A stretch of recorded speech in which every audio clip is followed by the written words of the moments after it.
Hi, welcome to 100 Days of Horror, day number 16, and we are looking at All the Creatures Stirring from 2018. Went live a little before I thought it was going to go, so I do apologize about that weirdness at the beginning as I was readjusting everything. So my name is Bob, and welcome to CVgeek.com presents 100 Days of Horror. I already gave you guys the title and what day it is, and we're looking at 100 horror films that we haven't seen and leading up to Halloween. I'm not the only one doing this. Kim, Cody, Tony, Robin, a bunch of other people are doing it. So check out our Facebook group. Just follow the link to the City of Geek page. You can follow the Facebook link from there. So double link in to see what everyone else is working on, what I'm working on, what other people are watching.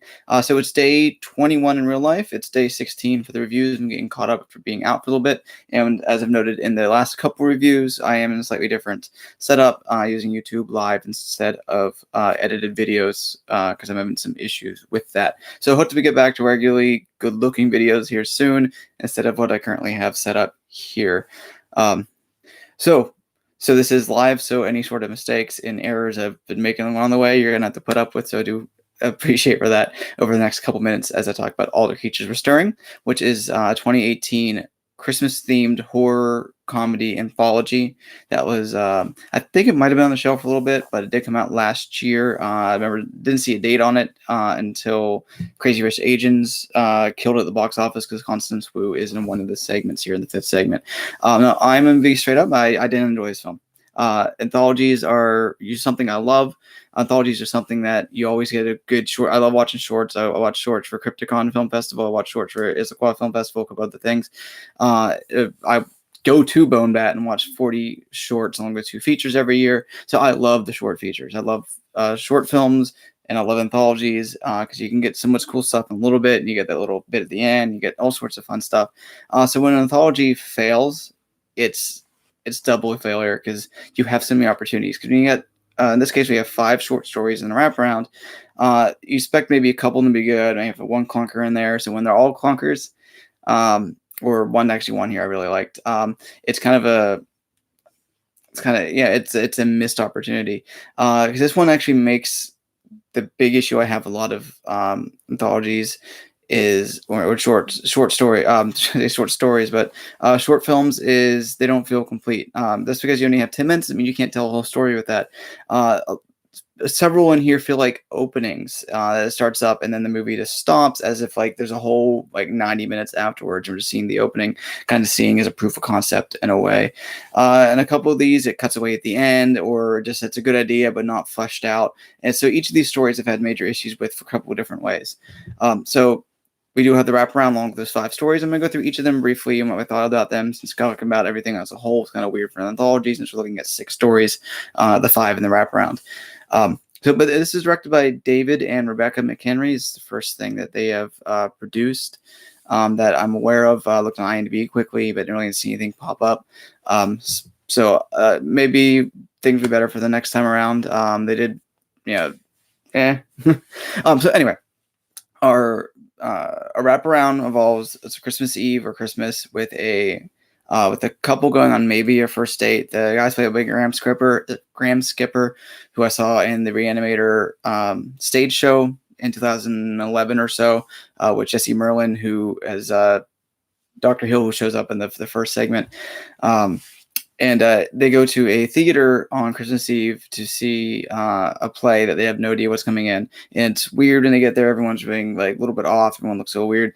And the staging is done. So we're seeing this as a wraparound when they're there. They're in the stage. And then a character walks out kind of looking like a version of the criminologist from Rocky Horror, which funny enough, Jessie Merlin played him in the Sins of the Flesh cast. So I knew Jessie from that.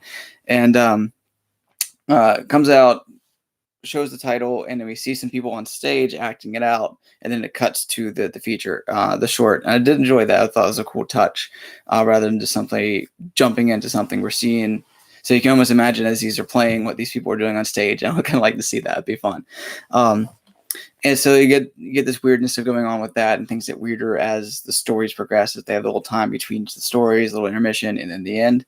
So I do like having a wraparound story being a story, not just an excuse to drop into a story and just end. So many anthologies have that set up, and then actually never follow up with the last bit.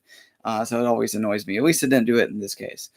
So we have our stories. The first one is, I'm not going to go over the titles, and just go to the general, because they're all based on Christmas. It kind of like had the snippet and say, all right, what's working with this. First one is an office Christmas party. Taking place apparently at Bloomhouse, their production offices. It involves an office of people who don't like each other, are forced to do a Secret Santa, or actually I think it's a White Elephant. And as soon as they start going through things, sniping and bidding, telling us stories, it turns out someone's controlling it from outside, setting up traps for them in there, so they don't know what's going to happen for each segment, what's happening for them next. And so they're kind of forced to try and kill each other, to kill themselves, watch as other people die. And it's interesting setup, but it's also one of those things where it doesn't seem like it should work, because it requires certain people doing certain things at certain times. If people pick different presents, it wouldn't have worked the way the character who's controlling things, the Jigsaw type character, wants things to go. And that kind of annoyed me. Some of the effects in this are pretty cool. A lot of people die, yeah. But it also cuts away at the climax when it really is like, all right, cool, here's a lot of blood and a lot of death, and then it cuts away to the end. And that's a different thing. And I was talking about how this one cuts off too early in many cases. There's a difference between ending on a cliffhanger, hanging on another jolt, like shorts do, like a couple ones I watch in a little bit of Asylum, or the other ones from Amicus, or EC Comics, and stuff like that. Those end on a jolt, and that works, like Creepshow always does. But there's a difference between just stopping your story, and that's what we kind of see as we stop the story as things are really about to take off, but to give you what you want. That's what happens a lot in the second story. Involves a man going out Christmas shopping, and he locks his keys and his phone in the car and asks these girls in the van nearby for the help. And then he gets into, and they're being weird, and they do a magic thing on him that causes him to now do what they were doing without going into the details of what it was. And there's another one where like, oh, cool, that's set up. Here's a setup, but we're already at 12 minutes, so where's the stop? And this is the one that really feels like a first act of a bigger film, because I wanted to see where things went from there, so I wasn't satisfied by what happened in this. The characters themselves are interesting and well done, well acted. I felt for the dude and his family, and I felt where things are going, but I also felt let down because we didn't get what's coming next. This is just setup and no payoff. The third story is a take on A Christmas Carol, in which a jackass living alone in his house gets a weird present that is going to be visited by 3 ghosts. It's not the same way that like past, present, future. We see a little bit of his past, but we never follow through on the other 2 parts. And this is actually a pretty fun idea, because he's feuding with the neighbor across the street over Christmas things. He's such a jerk, and he's really fun watching him be a jerk to everyone. So I really enjoyed this one as it's going, and then it just stops. It was a good idea with some decent parts, and then it's just not complete. Like, this also feels something that could have been 40 minutes short, that was compacted into this, and from that we lose a lot. We lose some ideas. Like, I wondered where the present and the future was in it. We got the future actually in that one. We didn't get Christmas present. We didn't get but on the monsters themselves were just, actually I like the design of them. They're just like black blobs for ghosts, and they mess with him a little bit in this and that. So I was really enjoying it, and then it just we're out of time and we end. Fourth story is a waste. Guy hits a reindeer on his driving home from wherever he's heading out. Reindeer chases him home, kills the woman he lives with. There's not a lot there. It's just a really goofy 5-minute thing that doesn't fit in tone with everything else from this. It doesn't really. It's a one-note joke essentially, for a short. And then the way it's filmed is really annoying, because it's all from first-person point of view of the reindeer. So we don't really see anything come from that.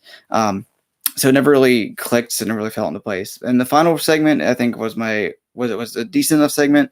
It involves aliens and Constance Wu, the one person we were able to have from the name cast, we can put above the credits, who acts circles around everyone else in the movie. So it's funny seeing her in this, because she just comes in and she's like up here and everyone else is down here, because she just brings something completely different to it. This several years into Fresh Off the Boat. This is the same year as Crazy Rich Asians. So she brings a different level of performance, different level of acting through this, and she her friend on her boyfriend who says, "No, leave me alone tonight. I need to be alone." And it turns out that aliens abduct him every Christmas Eve and force him to act out a Christmas. So it reminded me of the aliens and Lost Skeleton and Cadabra, acting very weird because they don't understand customs, and there's a lot of really funny bits. And this short actually I did like. If you could just take this one short out of the movie and place it as own, it would play pretty well in different places. Not only because of Constance Wu, but of the funniness that comes from these aliens and this interacting in their 50s version of Christmas and the way things change with each shot. So I did enjoy the short, and actually was a completed short. And it's like they made this and like, well, what else can we do to fill in the other 80 minutes? Because this is ultimately a short movie. So yeah, All the Creatures Stirring. I like the last story. I like parts of some of the other stories. But only the last story is really worth the time to seek out. Everything else is going to frustrate you because it's not either done or is just so quickly pushed through that it doesn't completely work. So the pacing's really off in all these stories. So All the Creatures Stirring is streaming on Shudder if you actually want to check it out. And I know it's August now and nowhere near Christmas. We're doing an anthology podcast on Wednesday. Today's Monday, so we're doing it in a couple of days for City of Geeks. So go to YouTube, go to iTunes and subscribe to our podcast there, because we put something up once or twice a month, going through various topics, usually in horror, sometimes in not. So yeah, so like, comment, subscribe. I'm blasting on you for a while in this bad anthology. Next up is another anthology. For the next day, we're going to look at All Hallows Eve. And spoiler alert, I didn't like that one either, but I do have one I really like coming up after that, because I am way ahead of my actual reviews. So like, comment, subscribe, go to cityofgeek.com and our Facebook group and our everything else, and we'll see you next time. And here's that weird odd bit where I end the stream. Subscribe, hit that bell, etc., etc. Boo.